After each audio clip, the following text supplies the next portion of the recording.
খুবই ইউনিক একটা ফুল পিঠার ডিজাইন দেখাচ্ছি আপনাদেরকে। প্রথমে আমি একটা গোলাপ তৈরি করে নিব। দেখুন আমি কিভাবে গোলাপটা তৈরি করতেছি।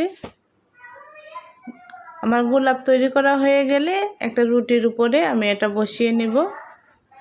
তারপর চাকু দিয়ে আমি পাতা বানানোর জন্য কেটে নিচ্ছি। এখন পাতা শেপ করে নেব।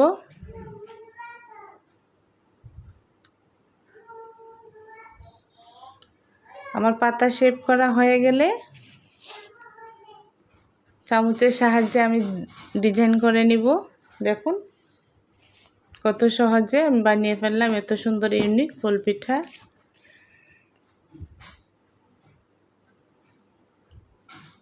এটা দেখতে খুবই সুন্দর। যে কোনো বিয়ে গায়ে হলুদের ডালাতে সাজালে এটা খুবই ভালো লাগে।